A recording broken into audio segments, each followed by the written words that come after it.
ni'matihi tatimmus shalihat. Wassalatu wassalamu ala sayyidis sadat wa ala alihi wa ashabihi ahli al-fadaili wal karamat.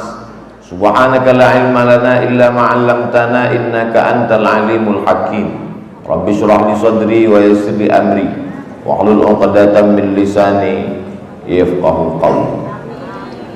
Yang sama-sama kita hormati guru kita semua, Al-Mukarram Kiai Haji Muhammad Air, para asatiz, hadirin hadirat, Bapak Ibu, muslimin muslimat, insyaallah semuanya dimuliakan Allah Subhanahu.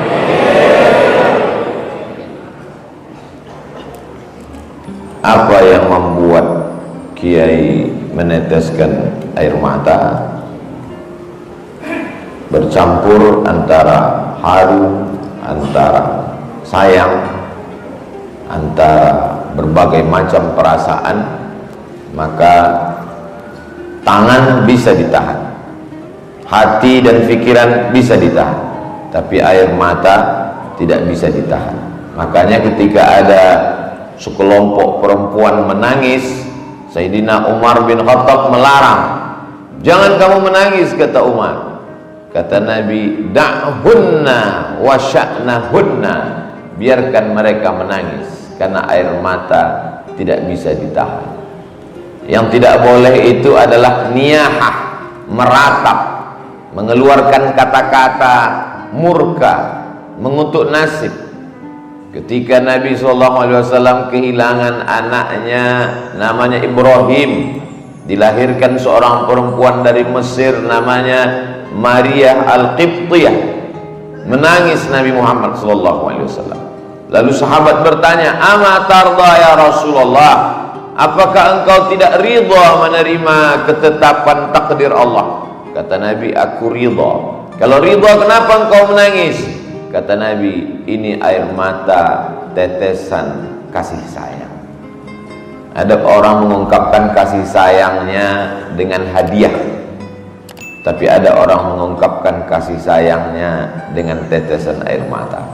Subuh ini saya dapat dua-duanya. Tetesan air mata dapat, hadiah pun dapat.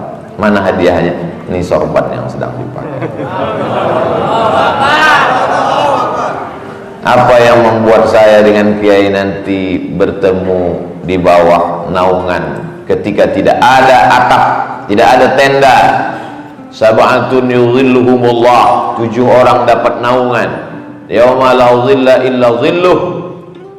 Pada hari itu tak ada tempat bernaung, tidak ada atap, tidak ada tenda, kecuali yang diberikan Allah pernaungan.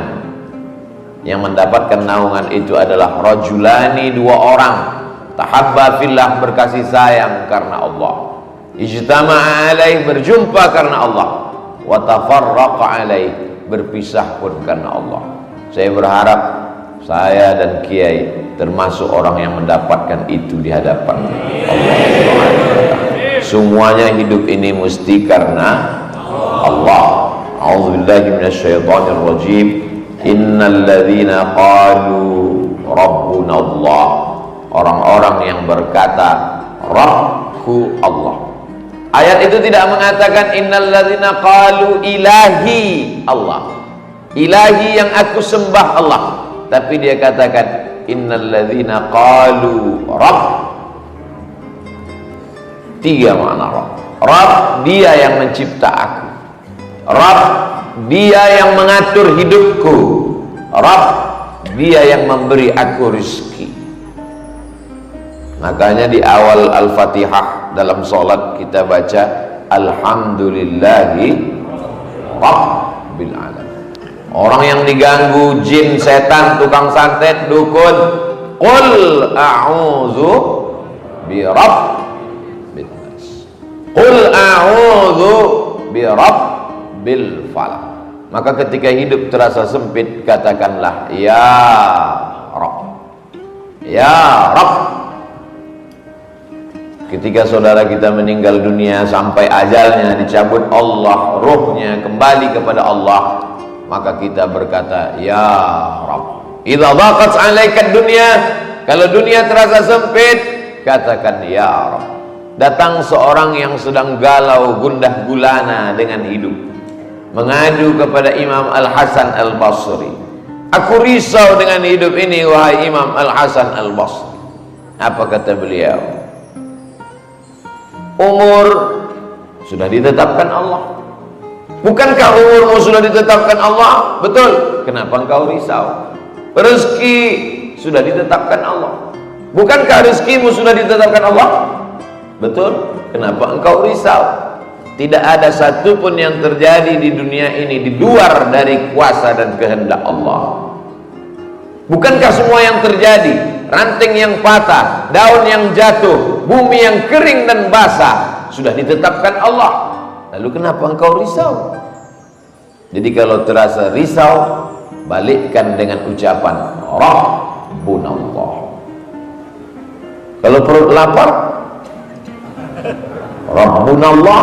Tapi kita bukan kelompok Jabriyah. Jabriyah berserah kepada takdir, tak ada usaha. Ini ahlul bid'ah wad dhalalah. Sedangkan kita adalah ahlus sunnah wal jamaah. Ada usaha dan ikhtiar. Rabbunallah, tapi ada usaha. Ini jangan nanti kajian ini dipahami secara tekstual, keluar dari sini dari masjid Rabbunallah kata Ustaz Somad, tapi helm hilang. Ya, dikunci, digembok, diikat. Kami dulu di pondok sendal aja digembok. Keluar dari masjid kuncinya hilang. Nanti ketika kita mati menghadap Allah, barulah kenyataan fakta yang selama ini dikatakan orang ilusi, ternyata dia nyata. Hari ini orang menantang, mana malaikat itu? Mana malaikat? Kita tidak bisa buktikan secara nyata kepada dia sekuat argumentasi kita ketika dia meminta, mana air minum itu? Ini dia. Tapi kalau dia minta, mana malaikat? Kita tidak perlu marah, kita tidak perlu melawan. Diam saja, sabar. Nanti malaikat maut akan datang pada masanya. Dia datang tanpa diundang dan tidak berdialog seperti dialog dengan Nabi Ibrahim alaihissalam. Beda dengan Nabi Ibrahim, gelarnya Khalilullah, kekasih yang dekat dengan Allah. Assalamualaikum. Waalaikumsalam. Man anta, kata Nabi Ibrahim. Malakul maut. Who are you? Siapa engkau? Malaikat maut. Malaikat maut datang ke rumah Nabi Ibrahim alaihissalam. Mada turidu? What do you want? Kumaha nama? Kamu mau apa malaikat maut? Aqbidu ruhak. Aku mau mencabut nyawa. Apa kata Nabi Ibrahim? Hal yaqbidu khalilun khalilan? Apakah ada seorang kekasih yang tega menyakiti kekasihnya? Apakah ada kekasih yang mau mencabut nyawa kekasihnya? Kata Ibrahim alaihissalam. Apa kata malaikat maut? Hal yakrahu khalilun liqa'a khalilihi? Adakah kekasih yang tidak mau berjumpa dengan kekasihnya? Jangan kalian jadikan update status.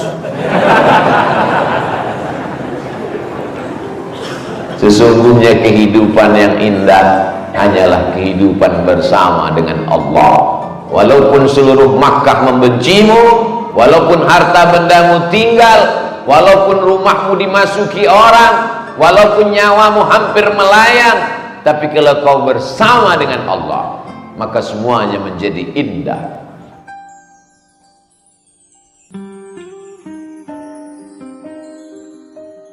Allah itu nikmat, la ya'rifuha illa man dzaqaha, tapi yang tahu hanya yang pernah merasakannya. Yang tahu itu hanya orang yang pernah merasakannya. Bercerita tentang rasa, maka kata terlalu miskin untuk mengungkapkan tentang rasa. Rasaku bukan rasamu, Beb. Untuk menceritakan rasa kopi aja kita susah.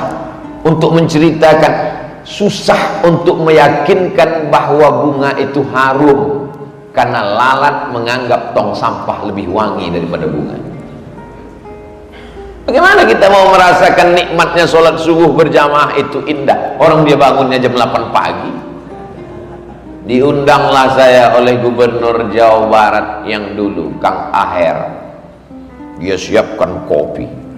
Ustaz Somad, ini kopi terbaik, sudah ikut musabakoh kopi internasional.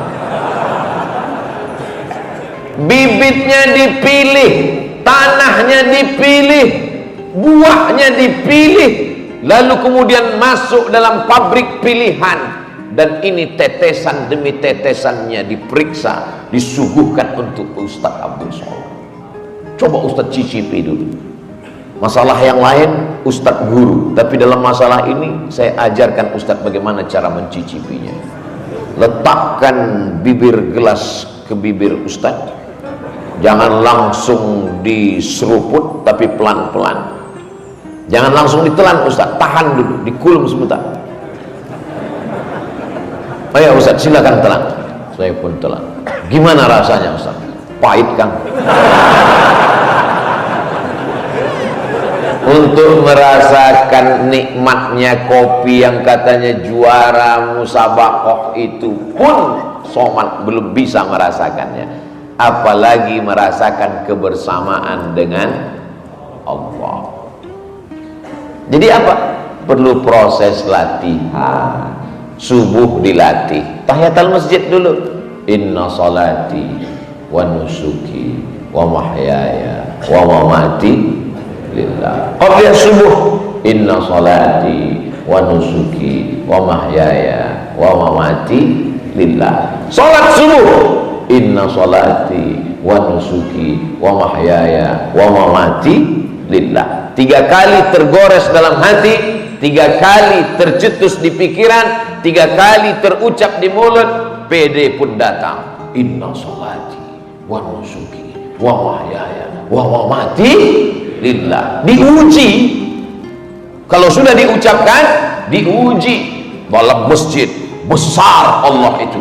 Inna salati wa nusuki wa mahyaya wa mamati lillah. Keluar masjid, hilang sendal. Hilang.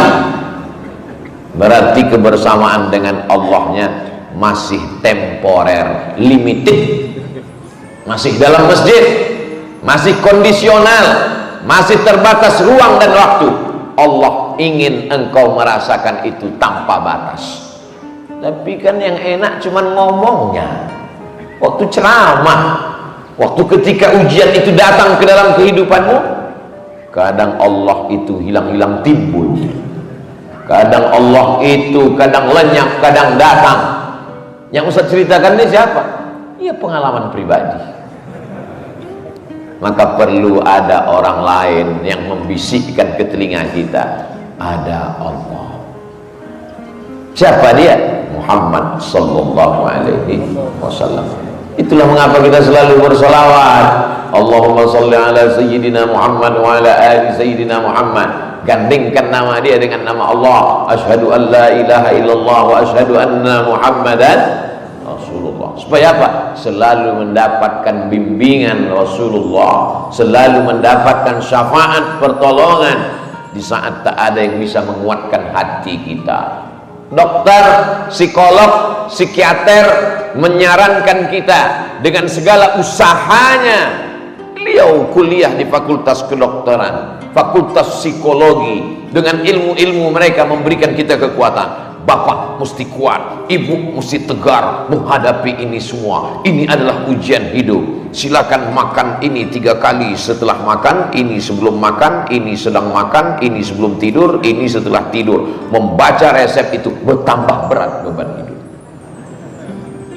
Akhirnya setelah obat dimakan, bawaannya tidur saja. Ketika tidur datang, masalahnya hilang. Ketika mata terbuka, masalahnya datang lagi. Makan lagi, tidur lagi, makan lagi. Apa guna hidup kalau cuma tidur? Bagus mati. Angkat tangan, katakan Allah. Innal ladzina qalu rabbuna Allahu Akbar. Besar ujian hidup ini. Allah Maha Besar. Allahu Akbar kabira.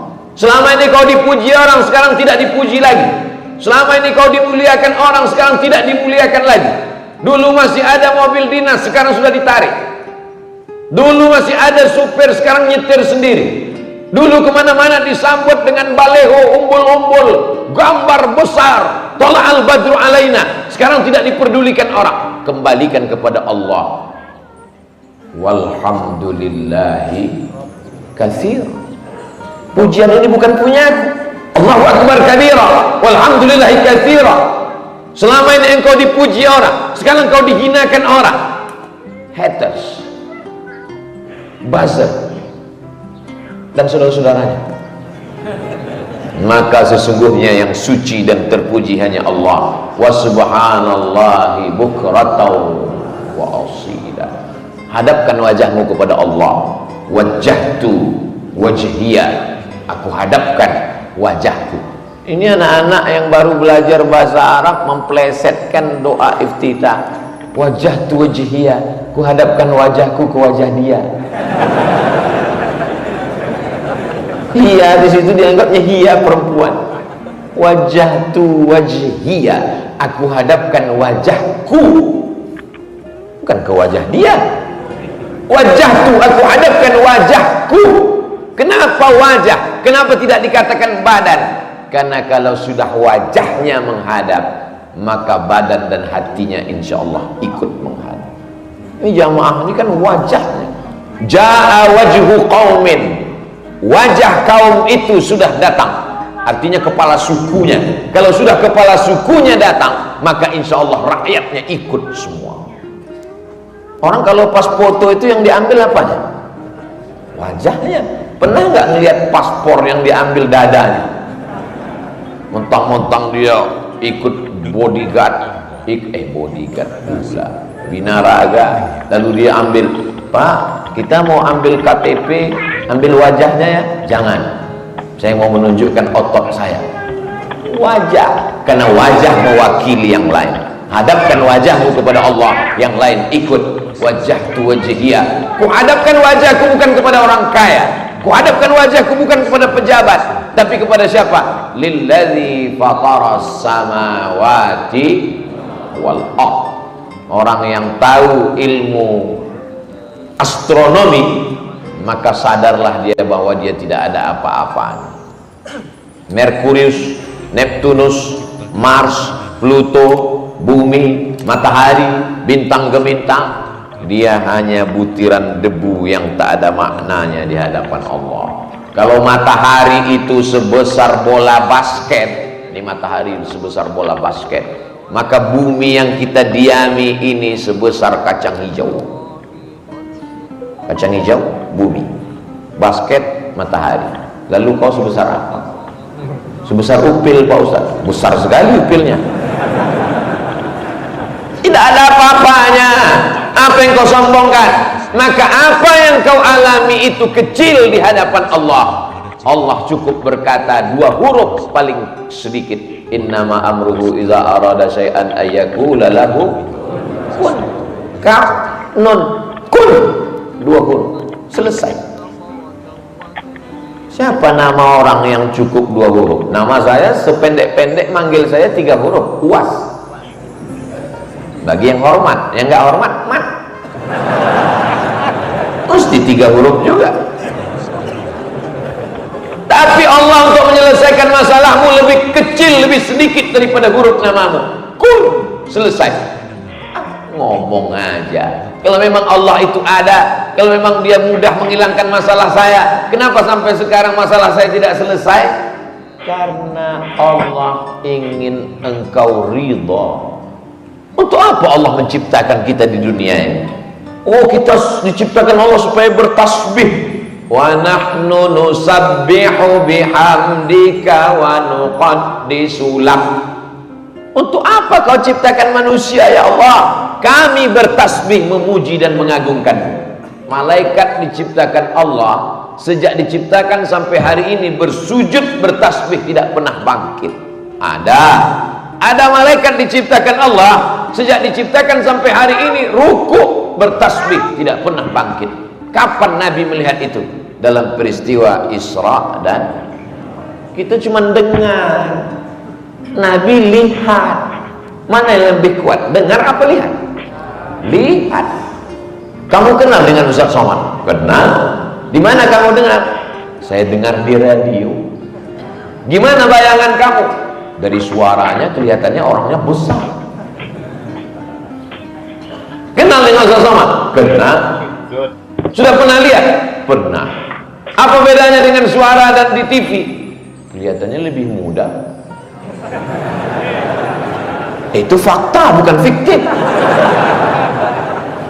Ternyata melihat lebih meyakinkan daripada mendengar. Apa beda kita dengan Nabi Muhammad SAW? Kita cuma dengar. Nabi Muhammad melihat. Subhanalladzi asra bi'abdihi laylan minal masjidil haram ilal masjidil aqsa alladzi barakna haulahu linuriyahu, supaya kami memperlihatkannya. Sekarang ada orang yang nantang, kalau Nabi Muhammad bisa melihatnya, kenapa saya tidak bisa melihatnya? Karena kalau kau melihatnya, kau langsung mati, guys. Beda sama Nabi Muhammad SAW. Dia diberikan kekuatan yang tidak diberikan kepada yang lain. Di antara semua manusia ada yang dipilih jadi nabi, di antara yang nabi ada yang dipilih jadi rasul, di antara yang rasul ada yang dipilih ulul azmi, di antara ulul azmi itu dipilih dia imamnya para nabi, sayyidina wa maulana wa syafi'ina Muhammad sallallahu alaihi wasallam. Nabi Musa mau melihat buktinya di atas bukit Tursina. Tunjukkan kepadaku ya Allah, mana kekuasaanmu? Kata Allah, lihat bukit Tursina. Falamma tajalla rabbuhu lil jabali ja'alahu dakka. Begitu Allah menunjukkan kuasanya ke atas bukit Tursina, pingsan Nabi Musa. Padahal Nabi Musa kekuatannya 30 laki-laki yang gagah perkasa. Ketika Nabi Musa terusir dari istana Fir'aun, dia keluar, dia lihat ada orang ngantri panjang, ada sumur. Ternyata sumur itu tertimpa batu besar, tertutup, sehingga orang ngantri 30 orang Bani Israel yang kuat-kuat mendorong batu itu, tak ada yang bisa. Nabi Musa datang, dia dorong sedikit, terbuka pintu. Dia lihat ada perempuan yang antri di ujung, dia panggil, ladies first. Dua perempuan anak Syuaib menunjukkan tenaga Nabi Musa yang kuat. Tapi begitu dia melihat tajalli Allah di atas bukit Tursina, apa yang terjadi? Pingsan Nabi Musa. Setelah dia sadar dari pingsannya, falamma afaqa, ketika dia terbangun dari pingsannya, qala, dia berkata, tubtu, tobat. Aku nggak mau lagi minta ya Allah. Ini letoil, lemah, lesu, lunglai, mana Allah? Tunjukkan kuasanya. Begitu selesai ngomong, langsung terpleset masuk parit. Mana Tuhan itu? Begitu selesai, langsung ditangkap polisi. Kesombongan, keangkuhan. Jadi sesungguhnya Allah ciptakan kita ini untuk apa? Supaya kita ridha menerima ketetapan Allah. Itu puncak daripada iman adalah ridha. Orang sekarang nyebutnya ikhlas. Ya udahlah, kita ikhlaskan aja. Bukan ikhlas. Sholat karena Allah, ikhlas.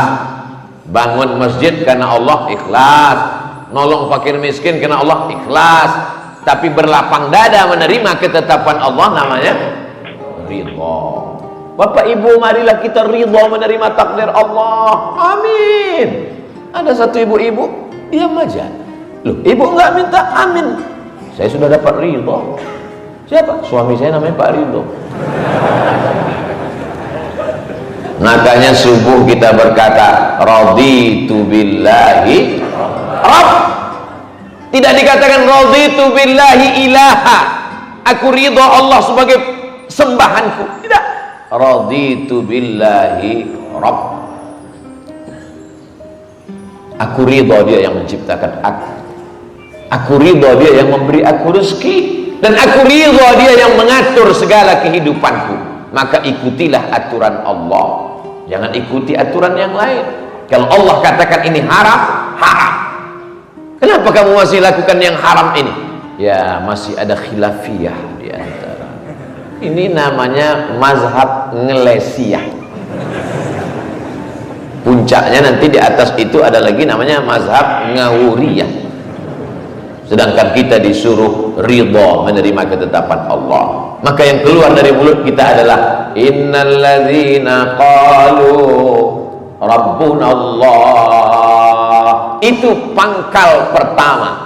Awal perjalanan hidup ini mesti diawali dengan rabbuna Allah. Makanya anak yang baru lahir dibisikkan ke telinganya Allah. Asyhadu an la ilaha illallah.